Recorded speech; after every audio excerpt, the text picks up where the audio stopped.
Hello, everyone. Welcome back to another video with us here at LMDN STEM Academy. In this video, we will be working through question 5, part A, from the Cape Chemistry Unit 1, paper 2, from June 1999. So part I of that question reads, what do you understand by the term standard enthalpy of formation? And that's generally given by the symbol delta HF theta, right? So that term there refers to the enthalpy change when 1 mole of a compound, right, is formed from its elements under standard conditions. That's how we define standard enthalpy of formation. Now, the part 2 of that question asks us to write an equation to represent the standard enthalpy of formation of sodium oxide, delta HF theta, Na2O. So this is our 1 mole of compound that we are forming from its elements in there and under standard conditions, which are sodium, solid, and oxygen, the diatomic gas, right? So this is our 1 molar compound.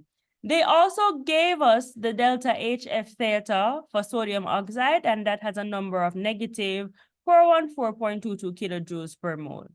So here's the equation that represents that. It's that we're forming, remember now, the key is that we're forming a mole of a compound. So we're forming a mole of sodium oxide, and that's solid. And we're doing so by converting its elements in from their normal physical state under standard condition into that compound. So we will be starting with sodium solid and oxygen gas. And then because we only want 1 mole of the sodium oxide by definition, we would balance it in such a way so that we only have 1 mole over here. And so that results in us putting a 2 before the sodium and then a half before the oxygen, the diatomic oxygen, okay? So this is how we represent the standard enthalpy of formation of sodium oxide. Okay, so for part 3, we're being asked to construct the Born-Haber cycle for this process. So that process is the formation of sodium oxide, right? And so generally, whenever we're asked to construct a Born-Haber cycle, we're going to first write out the equations that we need, right, in order to be able to successfully do this construction. So here are those set of equations that we need, right? So the first one we wrote on the previous slide when we wrote the enthalpy of formation for sodium oxide, and it was simply going from the elements in their standard state to the sodium oxide. So that's the first step, and that's a formation, right? Formation enthalpy going this way. And then a step that's very, very important is this particular step where we're going from the gaseous ions and we're combining them to form sodium oxide in that solid state. And we call this step a lattice energy step, right? Lattice enthalpy, delta H lat. And then here, now when we're going from the elements in their standard state and we're going to them in their ionic gaseous form, there are several steps that we have to go through to get to those, right, in their gas phase. And we have to capture that in the Born-Haber cycle as well. So here are some labels that describe what's happening from an enthalpy change standpoint. So here is the enthalpy change of formation as we discussed, and we had previously written this. Up here is the lattice enthalpy change. That's what that step represents. And then here, you notice that we have several steps that we have to go through in order to go from sodium solid to sodium ion in the gas phase, and similarly from oxygen diatomic gas to the oxide ion in the gas phase. And so I've written out what those steps are here. So let's just run through them quickly. In the first step, we're going to have to atomize this sodium atom, right? The sodium atom is in the solid state here. We need to first get it in a gas phase. And so that's what we call atomization. And because there are 2 moles of it, we're going to do 2 times the atomization of sodium, right? Then we're going to need to atomize the oxygen here. It's 1 mole of oxygen that's here. We're going to have to atomize that. So we're going to have to break them apart, so to speak, and make them free oxygen atoms. And so that's that atomization there. And then going back to the sodium now, once we have atomized the sodium up here, we're gonna ionize it, right? So we're gonna have to take off a mole of electrons so that we can end up with Na+.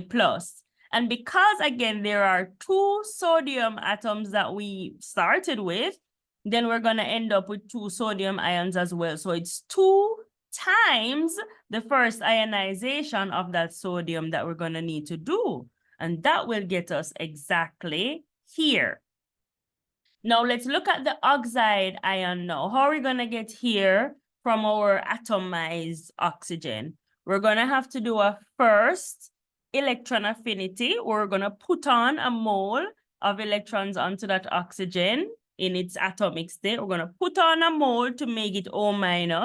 Then we're gonna have to come back again and put on another mole to make it O2- gas. And so that's what these 5 steps here represent. They represent the conversion of these atoms in their normal physical state into gaseous ions that are needed to form a mole of sodium oxide. And so this information now is what we need to put on an energy profile diagram that's called the Born-Haber cycle. And so we're going to go ahead and just put all this information on that energy profile diagram.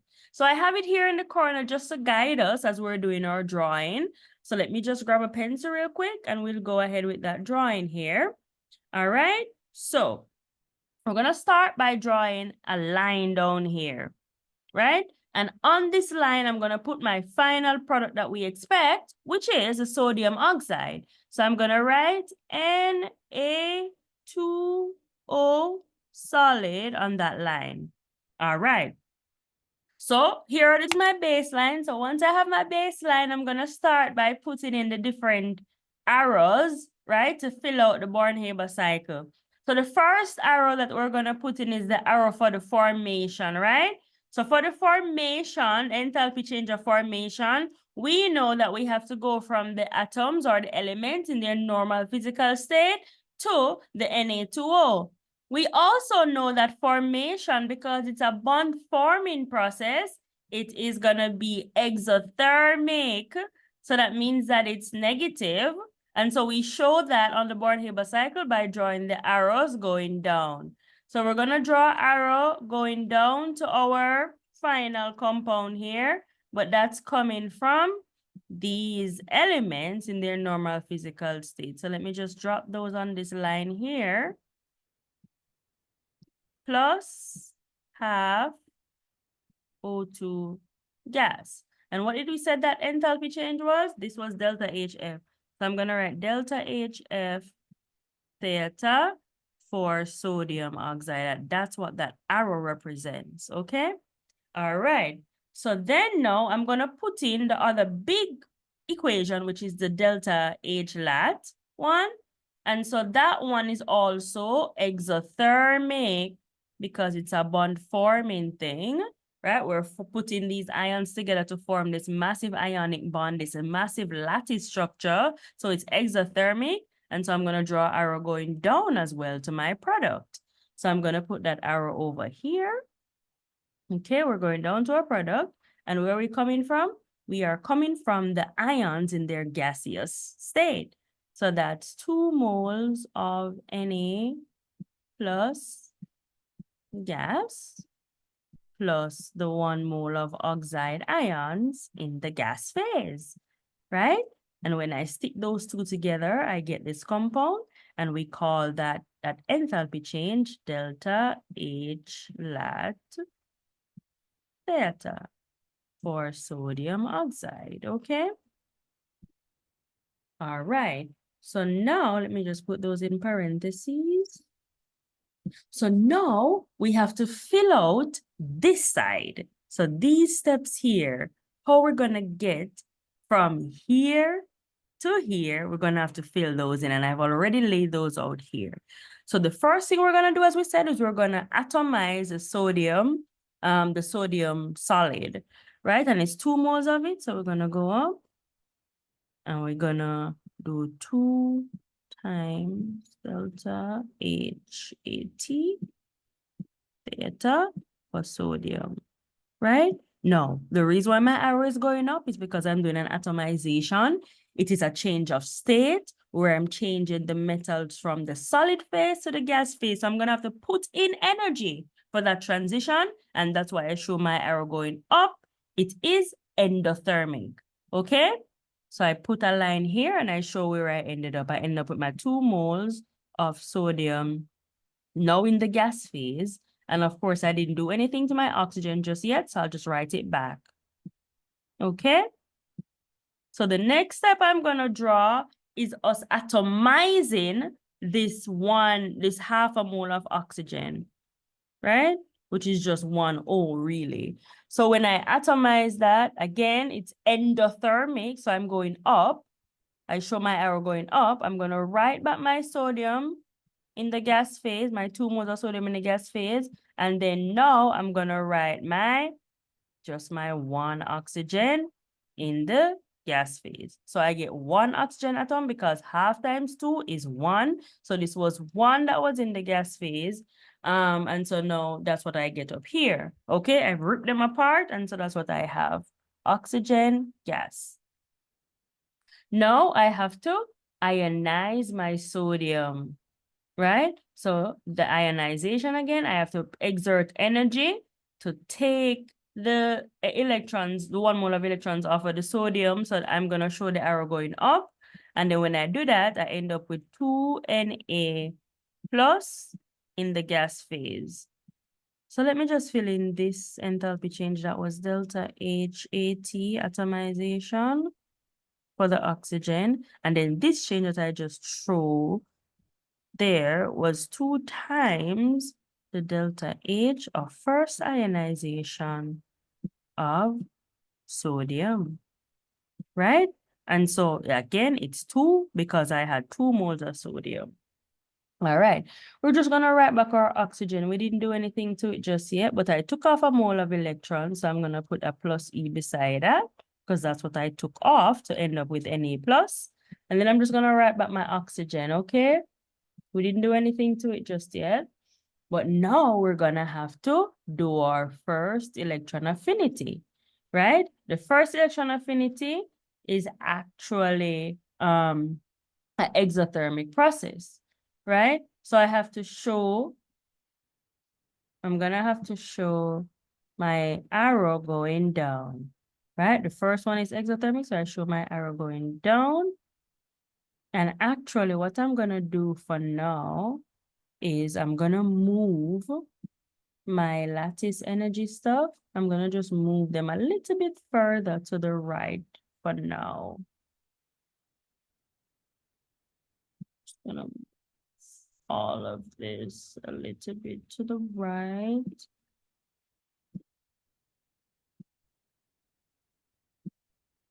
Okay, so I'm doing my first electron affinity for the oxygen, which means I'm just sticking a mole of electrons onto the oxygen. But I'm going to keep everything that I had before, right? I'm not losing anybody. So I'm going to write back my 2 moles of Na plus in the gas phase plus the electrons. And then now I'm going to have my O minus gas because I've stuck a mole onto it. So that arrow is now going to be delta H EA1 theta, and that's for oxygen. So I'll put my oxygen in parentheses. All right, so here's the thing now. Here's the tricky thing now. I moved over this, right? I moved over this stuff to the left because what's going to happen is I'm going to have to have an arrow that goes back up to it because the second electron affinity, which we need to do, we need to put on another mole of oxygen onto the O minus to get to O2, is actually endothermic, right? That process requires us to push an electron onto the O minus because you can think of it that because it already has a negative charge, It's kind of a repulsion then that we're going to have to overcome if we need to put on another mole. And that requires energy to overcome that repulsion. So that second electron affinity is endothermic. So I'm going to show my arrow going back up. And I'm going to call that one. So this arrow here is my delta H Ea2 theta for oxygen.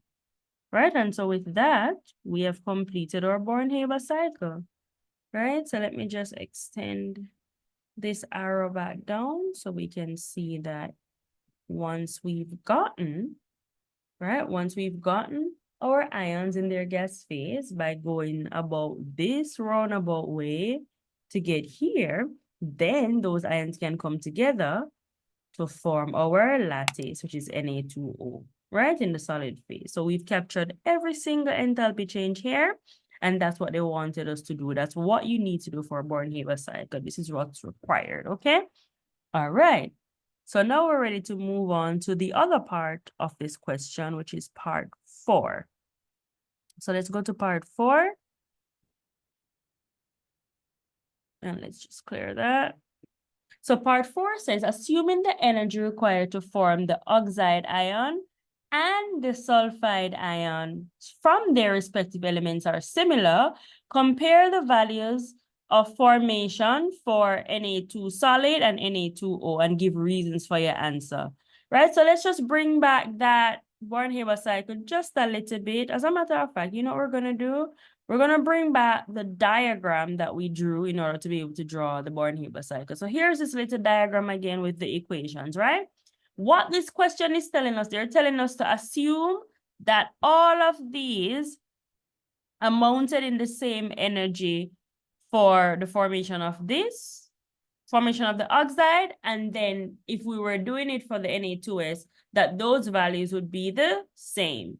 So this part here, we're just gonna lump all of them together, like this whole section, and call it delta HI, right? So what the question is saying is that the delta HI, right, that would be the same for forming the O2 minus ion, and if we were to form the S2 minus ion.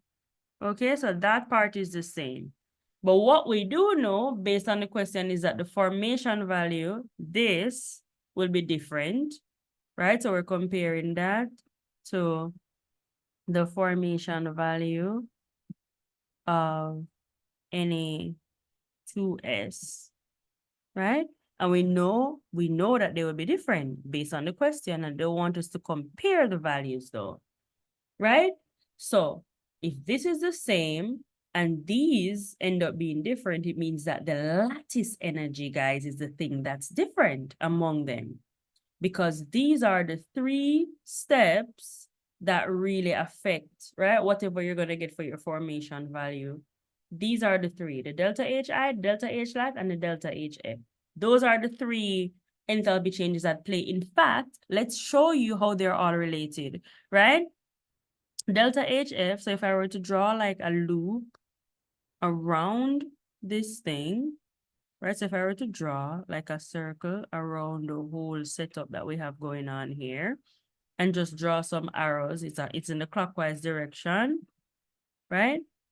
We can choose who is going with the arrow as being positive and who is going against it as being negative. So then in this particular context, what do we see? We see that this arrow, which is delta HI, is going with it. So I can write delta HI plus lattice is going with the clockwise arrows as well. So I could put that as being delta H lat as being positive. And then the formation is actually going against the arrows, right? The clockwise arrows. So the clockwise arrows are coming down and that's going out. So we can write minus delta HF theta.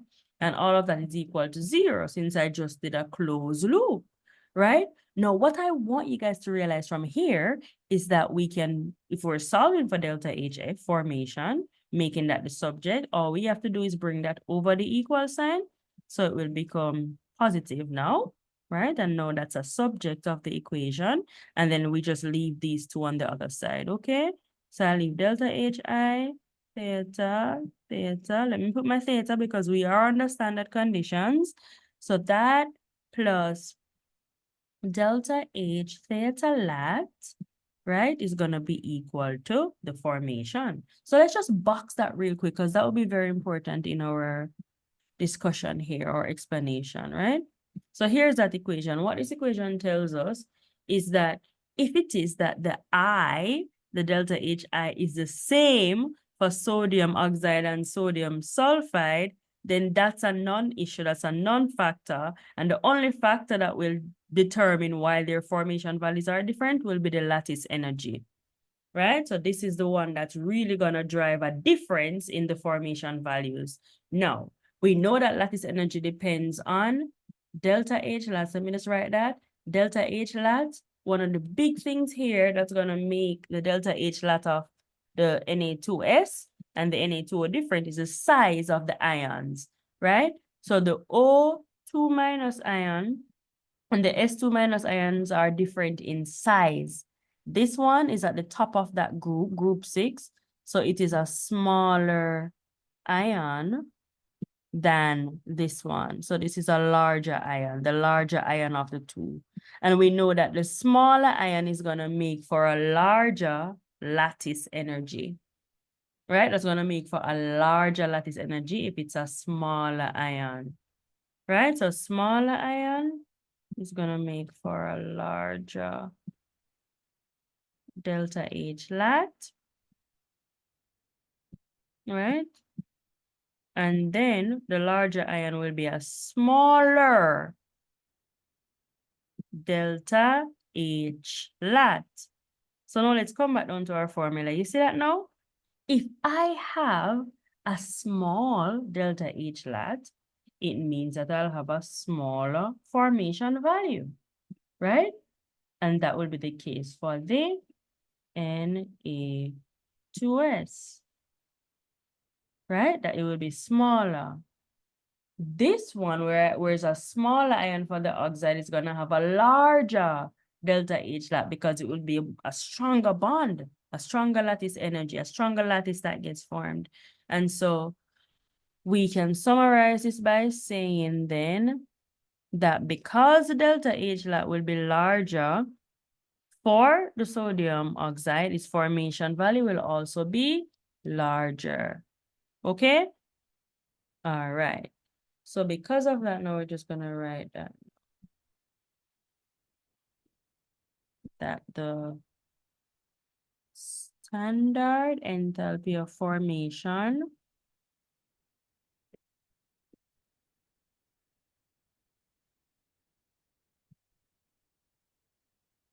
of Na2O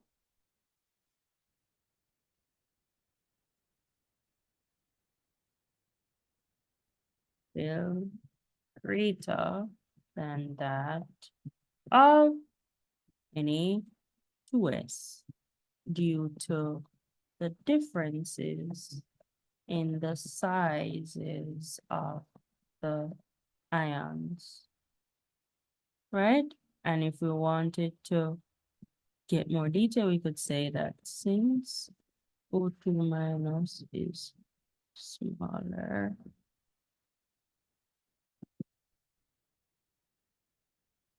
than S2 minus. That's really what it comes down to.